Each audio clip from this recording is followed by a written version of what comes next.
हमारे साथ मौजूद हैं जैन साध्वी तपस्वी अरुण प्रभा।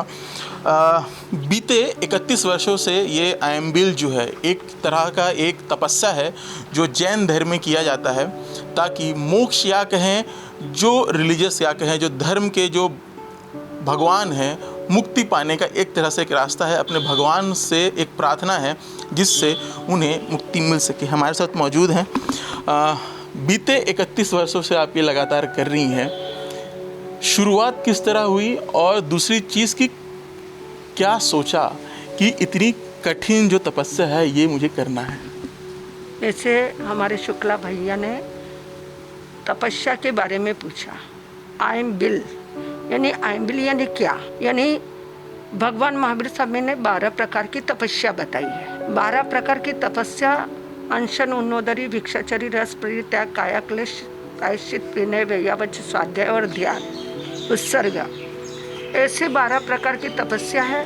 उन 12 प्रकार की तपस्याओं में से एक आयम्बिल की तपस्या सर्वश्रेष्ठ और बेस्ट, जिससे कर्मों की निरंजरा ज़्यादा होती है। वैसे भगवान महावीर स्वामी से भी एक बार सैनिक राजा ने पूछा कि आपके 14,000 शिष्य हैं और उन 14,000 शिष्य में सबसे उत्कृष्ट और तपस्वी शिष्य कौन से हैं? तो भगवान महावीर स्वामी ने कहा, धन्ना अनगार। जो धन्ना अनगार 2 उपवास और 1 आयम्बिल की तपस्या करते हैं। तो ऐसे ही जो उत्कृष्ट की श्रेणी के अंदर आयम्बिल की तपस्या आती है। आयम्बिल यानी क्या? तो जिसके अंदर लूखा सूखा, जिसके अंदर टेस्ट नहीं, ऐसा कोई स्वाद नहीं, रस नहीं, सिर्फ पानी में उबाला हुआ अन्न, अनाज और रोटी, ये 2 वस्तुएं ली जाती है, उसको आयम्बिल कहते हैं। वैसे बताया है, हम अपने आँखों से देख सकते हैं, कानों से सुन सकते हैं, जिह्वा से चख सकते हैं और शरीर से स्पर्श कर सकते हैं। लेकिन ये 5 प्रकार की जो हमारी इंद्रियां हैं, उन इंद्रियों के अंदर सबसे रसना इंद्रिय को वश में करना बहुत कठिन है। कि दुनिया के अंदर जितने भी देखते हैं, जो कुछ भी संसार के अंदर कार्य होते हैं, वह सब आहार के लिए होते हैं। तो ऐसे ये रसना इंद्रिय को जीतने के लिए, यानी शरीर रूपी गाड़ी को चलाने के लिए पेट्रोल की आवश्यकता रहती है। तो इसमें ऐसा नहीं कि व्यंजनों का स्वाद चखे या फ्रूट ले या और भी वस्तुएं जो फास्ट फूड चलते हैं, बहुत सारी अभी तो चाइनीज आइटम चलते हैं खाने के लिए, लेकिन नहीं, सिर्फ हमारा शरीर चलता है अन्न के द्वारा, पानी के द्वारा और हवा के द्वारा। तो ये इनमें से अपने को हवा मिलती है, पानी है और अन्न जिसके अंदर कुछ नहीं, उसको आयम्बिल कहते हैं। ऐसी मेरी तपस्या चलती। क्या सोचा था जब शुरुआत की आपने? तो एक किसी भी चीज़ की एक शुरुआत होती है, मन में क्या आया, क्या हुआ कि आपको लगा कि ये चीज़ आपको करनी चाहिए?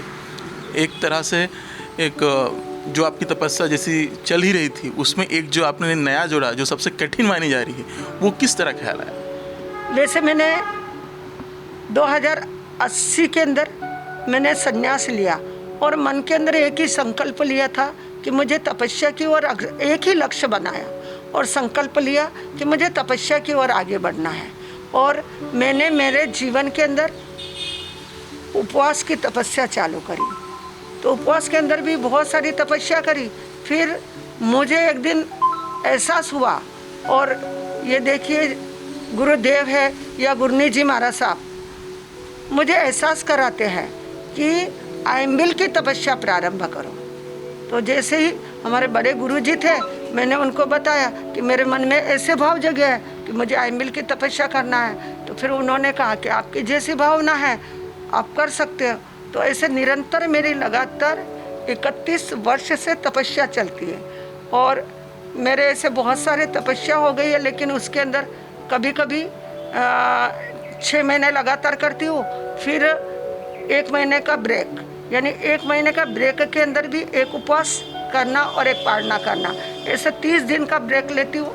इसमें 15 दिन भोजन आहार रहता है और 15 दिन उपवास के रहते, फिर 1 महीने के बाद वापस में नया से शुरू कर देते। 1 जनवरी हम भद्रावती के अंदर विराजमान थे और वहाँ पर केशरिया दादा की कृपा से मेरे को सहसा ही एहसास होता है कि अभी लगातार आपको आईएमएल करना है, ऐसे मुझे कोई एहसास करा रहा है। मैंने मेरे साध्वी जी को बोला कि अभी मेरे को लगातार 2025 भी हो सकता है, 26 भी हो सकता है, 27 भी हो सकता है, तो ऐसे मेरे को निरंतर ऐसा आईएमएल की तपस्या प्रारंभ करनी है। और मैंने ऐसा मेरे को 1 तारीख को एहसास हुआ और 2 तारीख से मैंने वापस निरंतर तपस्या चालू कर ली।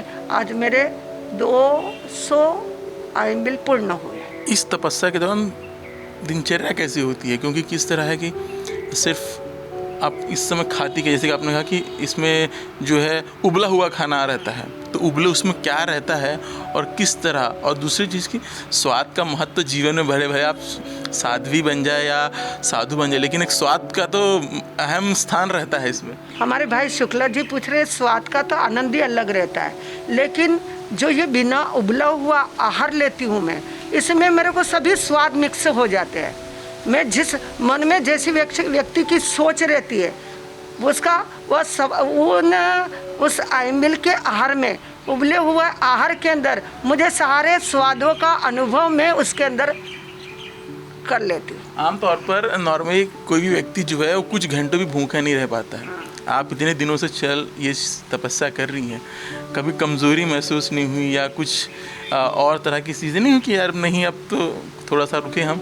नहीं, लेकिन मेरे मन के अंदर हमेशा उत्साह बना रहता है और मेरा आत्मबल बहुत मजबूत है, मुझे करना है। और आपने भी देखा होगा कि जो व्यक्ति जिस लक्ष्य को पाना चाहता है, चाहे कितना भी करेगा, कठिनाई आएगी। ऐसे उपवास करते, तपस्या करते तो कठिनाई आती, कमजोरी भी आती है, लेकिन उस कमजोरी को मुझे महसूस नहीं करना। मुझे तो मेरे कर्मों की निर्जरा करना है और मेरा आत्मबल बहुत मजबूत है कि मेरे को अगर ताउम्र भी ऐसे मैं तपस्या करते हुए मेरे को इसमें बहुत आनंद आता है और मैं करती रहती हूँ। तो ये तो आपकी तपस्या होगा, लेकिन थोड़ा सा मैं आपके जो आप बीते 31 सालों से या कहें 45-40 सालों के ऊपर से जो आप जिस तरह की तपस्या कर रही हैं, इसकी शुरुआत कहाँ से हुई? एक साध्वी बनना है, एक तपस्वी बनना है, ये किस तरह बना? क्योंकि मौजूदा समय में जो लोग हैं वो उन्हें मोह माया जो बस थोड़ा ज़्यादा होता है, ये मोह माया समाज की कैसे छूटी? जैसे कि हिंदू धर्म में कैसा है कि अगर किसी को साधु बना तो पहले मतलब समाज से एकदम उसका मन उड़ जाता है, वो किसी साधु संत महात्मा के पास चला जाता है। तो ये आपका किस तरह हुआ? आप पहले भी किस धार्मिक तौर पर आप कहीं किसी गुरु से जुड़ी हुई थी, उनसे किस तरह प्रभावित हुई और किस तरह फिर जो है ये मार्ग आपने पकड़ा? वैसे मैं जब 7वीं कक्षा पढ़ती थी और 7वीं कक्षा के दशहरे के अंदर छुट्टियाँ हुई, ननिहाल पास में था, तो वहाँ पर उपध्यान तप, यानी हमारे घर के अंदर सब मंदिर परंपरा को, मूर्ति पूजक परंपरा को मानने वाले हैं, तो वहाँ उपध्यान तप था, तो वहाँ गई। मेरा मन हुआ कि उपध्यान में बैठना है, तो फिर मैं उपध्यान में बैठी। ऐसे 48 दिन की तपस्या होती है ये, और उस 48 दिन के अंदर 20 दिन तक मेरे मन के अंदर कोई भाव नहीं जगे, और अचानक ही मेरे मन के अंदर ऐसे भावों के अंदर परिवर्तन होता है। ये संसार असार है, अब इसके अंदर नहीं रहना है, अपने को संन्यास लेना है। तो संन्यास लेने के मन बना लिया पक्का मन बनाने के पश्चात वो 48 दिन पूर्ण होने के बाद मैंने मेरी मम्मी को बताया कि भाई मेरे मन के अंदर ऐसे भाव जगे।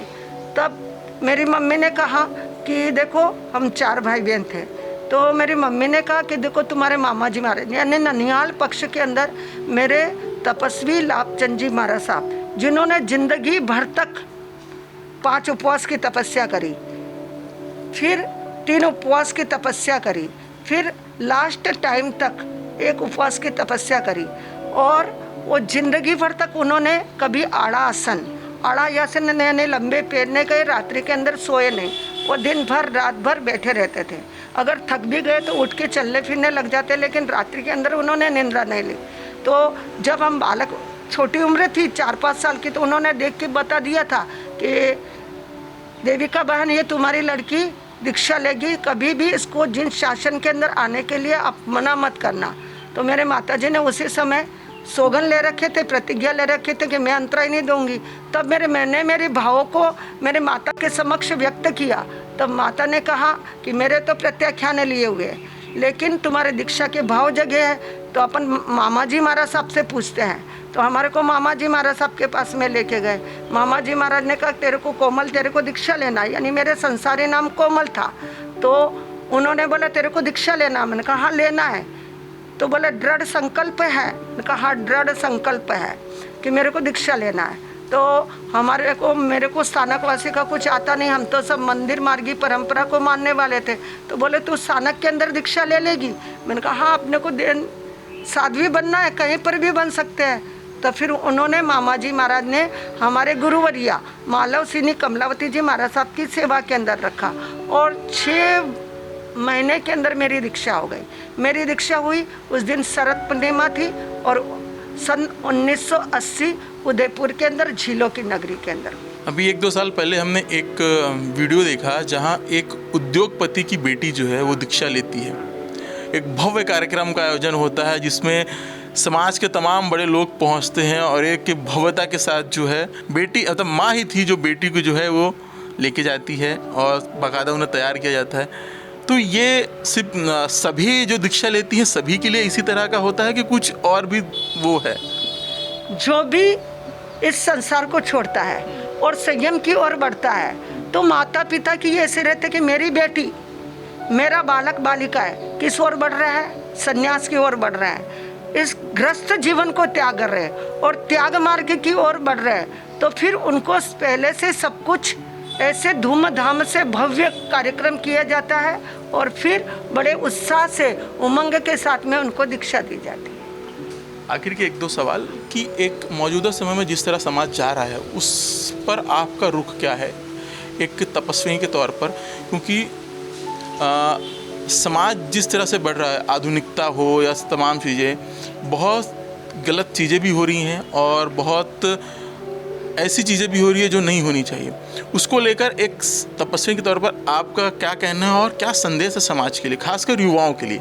जैन धर्म बहुत ही बड़ी मुश्किलता से मिलता है और जैन धर्म को सभी को, हमको तो नाज ही है, लेकिन जैन धर्म के अंदर युवा पीढ़ी जो आधुनिकता की ओर दौड़ रही है उसको भी जैन धर्म मिलना बड़ी मुश्किलता से मिलता है, उसको भी नाज होना चाहिए। लेकिन समाज के अंदर एकता जरूरी है। एकता यानी हम देखते हैं जैन समाज के अंदर एकता कम है, तो उस एकता की ओर बढ़ेंगे तो और भी अच्छा से अच्छा कार्य होगा और युवा पीढ़ी धर्म से जुड़ेगी।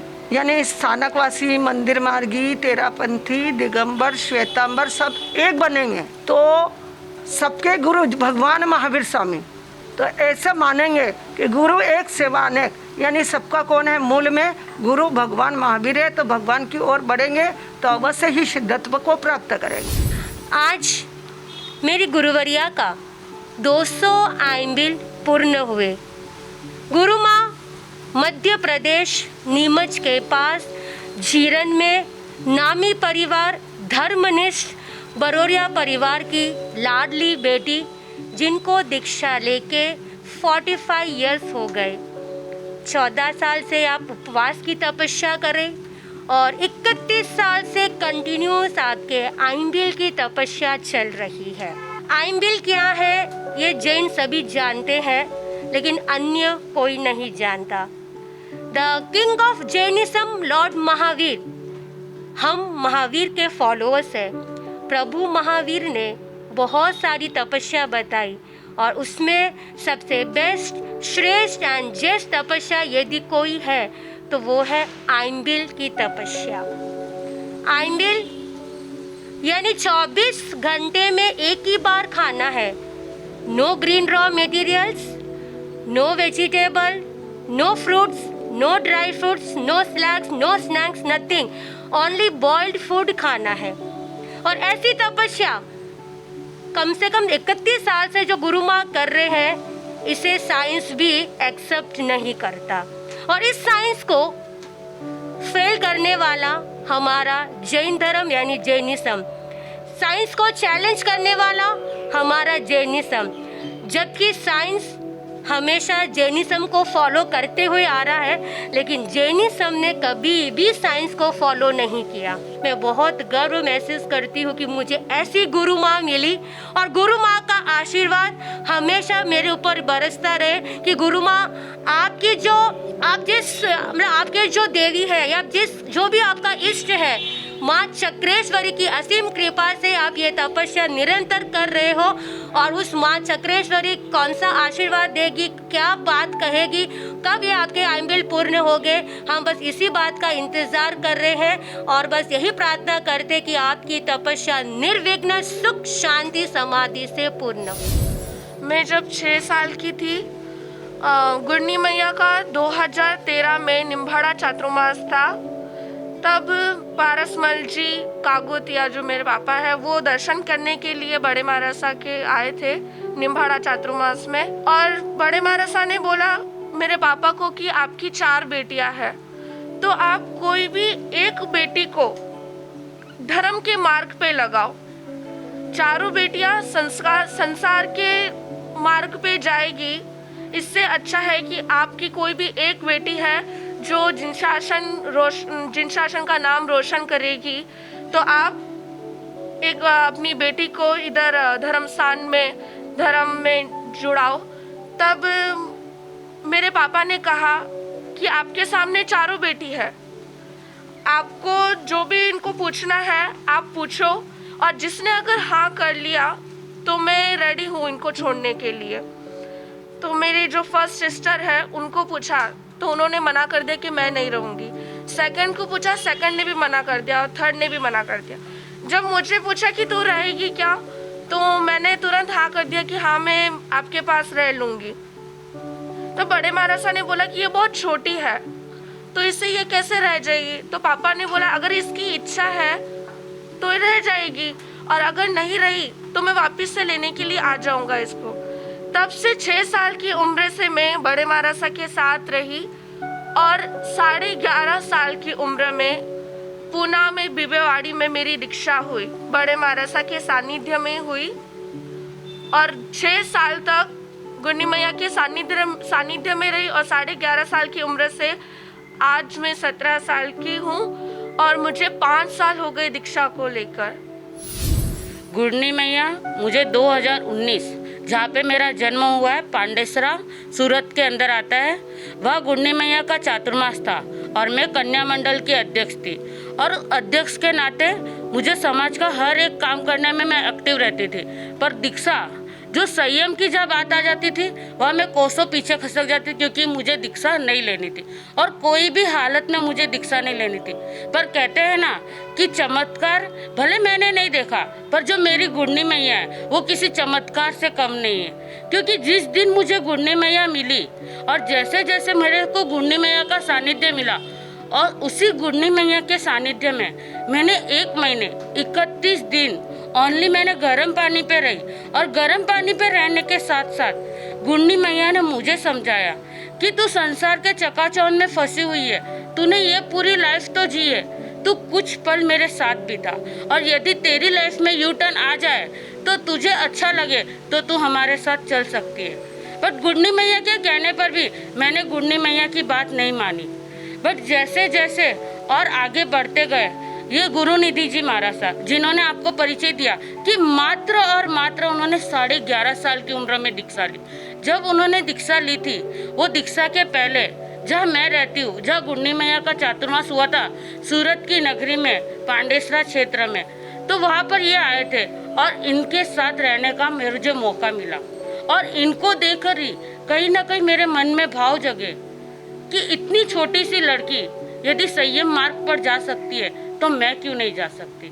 उनको देखकर मेरी लाइफ में भी यू टर्न आया, और मैंने गुरनी मैया को कहा कि यदि मैंने भविष्य में दीक्षा ली तो मैं आपके साथ ही रहूँगी और किसी के साथ नहीं लूँगी। तो गुरनी मैया का सानिध्य मुझे ऐसा मिला कि उस सानिध्य में मैंने दीक्षा तो ली, दीक्षा के साथ साथ मैंने तप की राह भी पकड़ी कि जैसे मेरी गुरनी मैया तपस्या में सर्वश्रेष्ठ है, बेस्ट है, वैसे मैं उनके जितना तो नहीं कर सकती, बट मेरे मन के जितने भी भाव है, मैं भी अपनी जितनी भी लाइफ है तब मैं आगे बढ़ते रहूँ और अपनी कर्मों की निर्जरा करूँ और गुड़नी मैया का आशीर्वाद मेरे ऊपर हमेशा बरसता रहे कि मैं भी तपस्या करूं और मेरी गुड़नी मैया का सानिध्य मुझे मिलता रहे।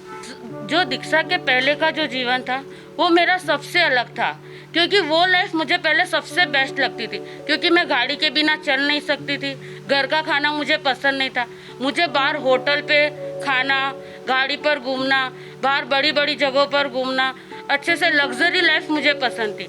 बट जैसे ही मेरी लाइफ में यू टर्न आया और मैंने गुड़नी मैया का सानिध्य पाया, तब मुझे ऐसा लगा कि वो जो लाइफ है वो टेम्पररी अपने को हैप्पीनेस दे सकती है। यदि अपने लाइफ में परमानेंट यदि कोई खुशी चाहिए तो उस संसार की चकाचौंध को छोड़कर संयम के मार्ग को अपनाएंगे तो हमारे लाइफ में परमानेंट हैप्पीनेस आ सकती है। इसलिए मैंने ये संयम मार्ग चुना था। आज मैं अत्यंत खुश हूँ कि आज ऐसे परम तपस्वी ऋषि जी महासतियाँ जी हमारे यहाँ पधारी हैं। आज हमारा घर आंगन पवित्र पवित्र और पवित्र हो गया। इनकी तपस्या में इतनी शक्ति, इतनी ऊर्जा और इतनी सकारात्मकता है कि सचमुच ऐसा लग रहा है कि घर एकदम अलग माहौल, मंदिर जैसा लग रहा है। हम बहुत अपने आप को खुशनसीब समझते हैं कि हमें ऐसी जैन साध्वी गुरुवर्णियों का हमको आज सानिध्य मिला। बहुत कठिन तपस्या कर अपना जीवन व्यतीत करते हैं। संसार को त्यागने के साथ ये सिर्फ 4 जोड़ी सफ़ेद कपड़े और कोई बर्तन नहीं यूज़ करते हैं। सिर्फ उनको दिए हुए लकड़ी के कुछ पात्रे रहते हैं, उसमें ये घर घर जाके गोचरी बैठते। गोचरी भी ऐसी नहीं कि आपने जो कुछ उनकी स्पेशल बनाया, वो 4 घरों में जाके देखते हैं कि जो आपके घर में रूखा सूखा आपने अपने निमित्त बनाया है उसमें से वो थोड़ा सा हिस्सा लेते हैं। उसमें भी जमीन का उनको पूरा त्याग होता है। वे 2 से अधिक टाइम जैन साधु जी आहार लेते ही नहीं हैं और वो हमेशा गर्म पानी यूज़ करते हैं और 24 घंटे वो सामायिक में रहते हैं, अर्थात यानी उनको पूरे सच्चित चीज़ों का त्याग रहता है। इसके अलावा वो पैदल चलते हैं और पूरे ज़िंदगी वो अपने लिए तो मोक्ष मार्ग के पाने के लिए, अपने लिए तो मुक्ति मार्ग के लिए तपस्या, तप, आहार, नियम सब पालते हैं, लेकिन वो साथ साथ समाज को, देश को और पूरे विश्व में शांति आए, पूरे विश्व में अमन चैन आए, कोई हिंसा ना हो, कोई भ्रष्टाचार आदि जो सब दुनिया में जो हो रहा है, आतंकवाद, भ्रष्टाचार, जो लड़कियों के साथ दुर्व्यवहार, शोषण वगैरह जो हो रहा है, इन सब के वे बहुत विरुद्ध रहते हैं और इस हेतु वे पूरे दिन लोगों को समझाने में लगे रहते हैं। विभिन्न माध्यम से प्रवचन, स्वाध्याय, सिखाने आदि के माध्यम से वे सबको शिक्षा देते रहते हैं। समाज किस तरह जाए इसका निर्धारण जो है वो एक अनुसरण लोग अपने मंदिरों से जुड़े जैन धर्म को खासकर जो इनके युवा हैं वो किस तरह आधुनिकता में जा रहे हैं, उसी के साथ साथ अगर वो अपने शास्त्रों, अपने मंदिरों और अपने गुरुओं की भी प्रेरणा लें तो एक बेहतर समाज, और सबसे महत्वपूर्ण जो उन्होंने कहा एकता जो है, जब एकता होगी तो सारी चीज़ें व्यवस्थित रहेंगी और जिससे एक समाज जो है या कहें जो एक पूरा पंथ है वो अग्रसर होगा। मेरे साथी जितेंद्र खापरे के साथ रवि शुक्ला, UCN न्यूज़, नागपुर।